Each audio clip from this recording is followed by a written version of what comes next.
ముఖ్యమంత్రి గారు ఒకసారి రివ్యూ చేయండి. ఎప్పుడు భూముల మీద రివ్యూ, కమిషన్ల మీద రివ్యూ, కాంట్రాక్ట్ల మీద రివ్యూలు చేస్తున్నారు తప్ప రైతుల మీద రివ్యూ చేసే టైం మీకు దొరకలేదు. పైసలు దొరికేది ఉంటే రివ్యూలు చేస్తారు మీరు.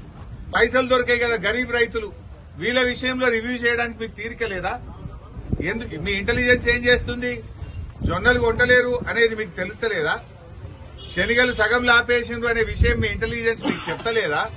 చెప్పినా కూడా రైతులే కదా అని లెక్కలేనితనమా? ఏంది ఎట్లా అర్థం చేసుకోవాలి? ఆనాడు పెద్ద పెద్ద మాటలు మాట్లాడిండ్రు. ఏం పేరే?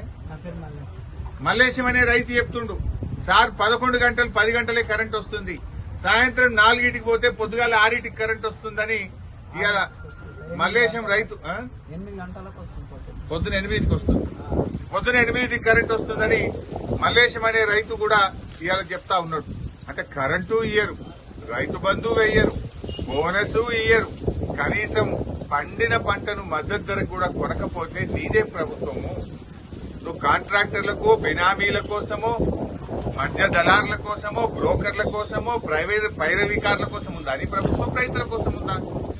రైతులంటే ఎందుకంత చిన్న చూపు? సో ఇప్పటికైనా స్పందించండి. ముఖ్యమంత్రి గారు ఒక రివ్యూ చేసి జొన్నల కొనుగోలు కేంద్రాలు ప్రారంభించండి.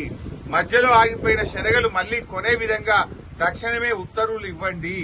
అదేవిధంగా కందులు గాని, సన్ఫ్లవర్ పంట కూడా పూర్తిగా కొనే విధంగా ప్రభుత్వం ఆదేశాలు ఇవ్వండి. అదేవిధంగా వడ్ల కొనుగోలు కేంద్రాలు కూడా రాష్ట్ర వ్యాప్తంగా తక్షణమే ప్రారంభించాలని, ఈ యాసంగిలో సన్న వడ్లకు కూడా బోనస్ అందించాలని, పోయిన యాసంగి సన్న వడ్ల బోనస్ వెంటనే విడుదల చేయాలని చెప్పి డిమాండ్ చేస్తున్నారు.